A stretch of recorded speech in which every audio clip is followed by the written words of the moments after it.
Praise the lord. అందరికీ వందనాలు. ఈరోజు దేవుని వాక్యం అనే కార్యక్రమానికి మీకు అందరికీ ఆహ్వానం తెలియచేస్తున్నాను. నేటి దిన మూల వాక్యముగా యెషయా ప్రవచన గ్రంథము 53వ అధ్యాయము 6వ వచన భాగాన్ని చదువుకుందాం. మనమందరము గొర్రెల వలె త్రోవ తప్పిపోతుమి, మనలో ప్రతి వాడును తనకిష్టమైన త్రోవకు తొలగెను, యెహోవా మన అందరి దోషమును అతని మీద మోపెను అని లేఖనములు మనం చూస్తున్నాం. చూడండి ప్రియులారా, మనమందరము గొర్రెల వలె త్రోవ తప్పిపోతిమి అని వాక్యం సెలవిస్తుంది. అందరము, ఒక్కరని కాదు, ఇద్దరని కాదు, అందరూ తప్పిపోయారట. అందరూ ఎందుకు తప్పిపోతున్నారు? అసలు తప్పిపోయే వాళ్ళు తప్పిపోవడానికి గల కారణం ఏంటి? పరిశుద్ధ గ్రంథంలో మనం గమనిస్తే తప్పిపోయిన కుమారుడు అని కూడా మనం చూస్తాం.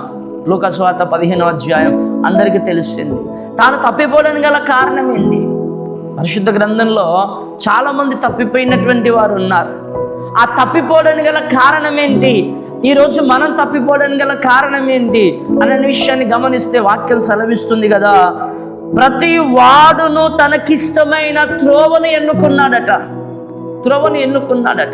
చూడండి ప్రియులారా, ఒక గ్రామంలో నుంచి మనం బయటికి వెళ్తాం. బయటికి వెళ్ళి ఇష్టానుసారంగా దినమంతా తిరుగుతాం. తిరిగి రావడానికి ఏ దారిలో వెళ్ళామో అదే దారిలో రావాల్సిన అవసరం లేదు. ఆ గ్రామానికి రావడానికి 4 దిక్కులు ఉన్నాయి. 4 దిక్కుల నుంచి ఏ దారిలోనైనా రావచ్చు. ఏ దారిలో వచ్చినా మనం తప్పిపోం. కానీ ఆధ్యాత్మికమైన భక్తి జీవితంలో భూలోకములో నుండి పరలోకానికి ఆనాడు ఇజ్రాయేలు ప్రజలు ఐగుప్తు దేశములో నుండి పాలు తేనెలు ప్రవహించే దేశానికి వారు బయలుదేరినప్పుడు ఎలాగ అందరూ తప్పిపోతూ ఉన్నారో, నేటి దినాలలో భూలోకములో నుండి పరలోకం చేరేటువంటి ఈ యాత్రలో కూడా అనేకులు తప్పిపోతూ ఉన్నారు.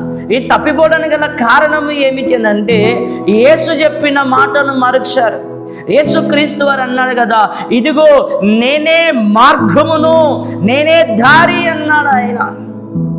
ఆయన అడుగుజాడల్లో, ఆయన చూపించిన మాదిరిలో, ఆయన చెప్పిన త్రోవలో, ఆయన చెప్పినటువంటి ఆజ్ఞలు పాటిస్తూ దానిలో నడిచినప్పుడు, కొనసాగినప్పుడు మాత్రమే భక్తి జీవితంలో మనం నడుస్తూ ఇహము నుంచి పరమునకు మనం చేరగలుగుతాం. తప్పిపోకుండా పరమునకు వెళ్ళగలుగుతాం అనే విషయాన్ని దేవుని లేఖనాలు సెలవిస్తున్నాయి. మరి తప్పిపోవడానికి కారణం ఏంటంటే, సంఘములో సేవకుడు బోధించేది ఒకటి, విశ్వాసులు జీవించేది ఒకటి. అనేకలు ఎగ్జామ్లో ఫెయిల్ అవుతుంటారు. ఎందుకు ఫెయిల్ అవుతుంటారంటే, చెప్పే పాఠాలు వినకుండగా, చెప్పే పాఠాలు అర్థం చేసుకోకుండా, చెప్పే పాఠాలు గ్రహించకుండగా, వాళ్ళకి ఇష్టం ఉన్నట్లుగా వాళ్ళు వింటూ చదవకుండగా, దాన్ని ధ్యానించకుండగా వాళ్ళు ఉండటం కారణము చేత ఎగ్జామ్లో వచ్చినప్పుడు ఏదో పట్టుకొని చదివి రాస్తానని అనుకుంటున్నారు. కానీ దానివల్ల అనేకులు ఫెయిల్ అవుతూ ఉన్నారు. ఆ విధంగా భక్తి జీవితంలో కూడా తమకిష్టమైన మార్గమును ఎంచుకొని చాలా మంది తప్పిపోతూ ఉన్నారు. ఉదాహరణకు ఒక చిన్న కథ చెప్తాను, వినండి. 2 అన్న చెల్లెళ్ళు ఉన్నారట. వాళ్ళిద్దరు కూడా ఆడుకుంటూ అరణ్యములోనికి వెళ్ళిపోయారట, అడవిలోనికి వెళ్ళిపోయారు. ఆడుకుంటూ అడవిలోనికి వెళ్ళిపోయారు. అడవిలోకి వెళ్ళిపోయిన తర్వాత ఆ అడవిలో ఆడుకుంటూ కూడా వాళ్ళు ఒకరు కలుసుకోకుండా దారి తప్పిపోయారట.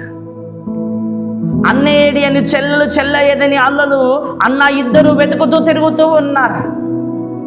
సాయంకాలం అవుతూ ఉన్నది. భయంకరమైన శబ్దాలు అడవిలో నుంచి వినిపించడం ప్రారంభించాయి. అప్పుడు చెల్లె మా అన్నెట్టి వెళ్ళాడు అని ఏడుస్తుంది. అప్పుడు అన్న మా చెల్లెటి వెళ్ళిందని ఏడుస్తుంది.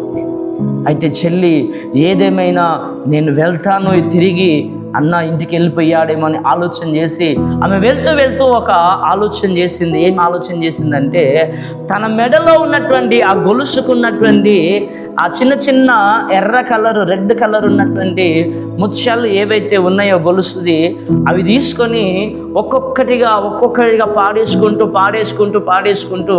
తను సరాసరి మెల్లిగా ఇంటికి చేరుకున్నదట. తనన్న తిరుగుతూ వచ్చి చూసేసరికి ఒక చోట ఒక ముత్యం అది కనిపించిందట, రెడ్ కలర్లో ఉన్నది. అది కనిపించినప్పుడు చూసి అయ్యో ఇది మా చెల్లెదే కదా అని వేదన పడ్డాడట. చూసి దాన్ని తీసుకొని మరలా కాస్త ముందుకెళ్తే ఇంకొకటి కనిపించిందట. అవి తీసుకొని వెతుకుతూ ఒక్కొక్కటి అవి తీసుకుంటూ వచ్చేసరికి తన ఇంటికి చేరుకున్నాడట. దేవునికి మహిమ కలుగునుగాక. హల్లెలూయా. అందుకు వాక్యం కూడా సెలవిస్తుంది, ఆయన మనకు ముందు మాదిరి అయి ఉన్నాడు, ఆ మాదిరిలో ఆయన తన అడుగు జాడలను పెట్టి వెళ్ళాడనే విషయాన్ని కూడా లేఖనాల్లో మనం చూస్తున్నాం. పేతురు రాసిన పత్రిక 2వ అధ్యాయము 21వ వచనాన్ని చదువుకుందాం. ఇందుకు మీరు పిలువబడితిరి, క్రీస్తు కూడా మీ కొరకు బాధపడి మీరు తన అడుగు జాడల యందు నడుచుకున్నట్లు మీకు మాదిరి ఉంచిపోయెను. అవును ప్రియులారా, ఆయన ఎక్కడికి పోయాడో అక్కడికి మాదిరి ఉంచిపోయాడు. ఆయన ఎక్కడికి వెళ్ళాడో అడుగు జాడలు పెట్టిపోయాడు. ఆ అడుగు జాడలలో ప్రతి అడుగు ఆయన అడుగులను వెయ్యాల. నువ్వు వేసే ప్రతి అడుగు నీ చిత్తానుసారంగా ఉండొద్దు, నీ ఆలోచన ప్రకారంగా ఉండొద్దు, నీ ఉద్దేశం ప్రకారంగా ఉండొద్దు. ఆయన ఆలోచన చొప్పున, ఆయన చిత్తము చొప్పున, ఆయన సంకల్పము చొప్పున నువ్వు జీవిస్తూ ఆయన అడుగు జాడలను నడిచినప్పుడు నీవు సరాసరి పరమునకు చేరగలుగుతావు. అట్టి కృప దేవుడు నీకు ఇస్తాడు. ఈరోజు భూలోకంలో మనం గమనించినట్లయితే అనేకులు తప్పిపోతున్నారు, సేవకులు తప్పిపోతున్నారు, విశ్వాసులు తప్పిపోతున్నారు, తల్లిదండ్రులు తప్పిపోతున్నారు, భార్యగా తప్పిపోతుంది, భర్తగా తప్పిపోతున్నారు, పిల్లలు తప్పిపోతున్నారు. ఈ విధంగా తప్పిపోవడానికి కారణం ఏమిటంటే సొంత నిర్ణయాలు తీసుకొని సొంత ఉద్దేశాలు కలిగి తప్పిపోతున్నారు. కనుక ప్రియ సహోదర సహోదరి, నువ్వు తప్పిపోకుండా ఉండనట్లుగా దేవుడు ఈరోజు మనతో మాట్లాడుతున్నాడు. ఆయన అడుగు జాడలో నడువుము. ఆయన అడుగు జాడలో నడిస్తే, ఆయన అడుగు జాడలో కొనసాగితే నిత్య జీవన పరలోకం చేరు వరకు నువ్వు సరాసరి చక్కగా తిన్నని మార్గములో నడుస్తావు. ఆయనను కలుసుకుంటావు, ఆయనను చేరుకుంటావు, ఆయన దగ్గర నీ వాసం చేస్తావు. అతి కృపత్రేక దేవుడు మనకిచ్చునుగాక. ఆమేన్. ప్రార్థన చేసుకుందాం. పరిశుద్ధుల నీకు వందనాలు, స్తోత్రాలు. నీ మాటలు నాలో మాలో మా అందరిలో ఫలింపజేసి మాకు దీవెన ఆశ్చర్యకరంగా మేలుకరంగా మార్చమని త్రేక దేవుడిని యేసునామమున వేడుకుంటున్నాం తండ్రి. ఆమేన్.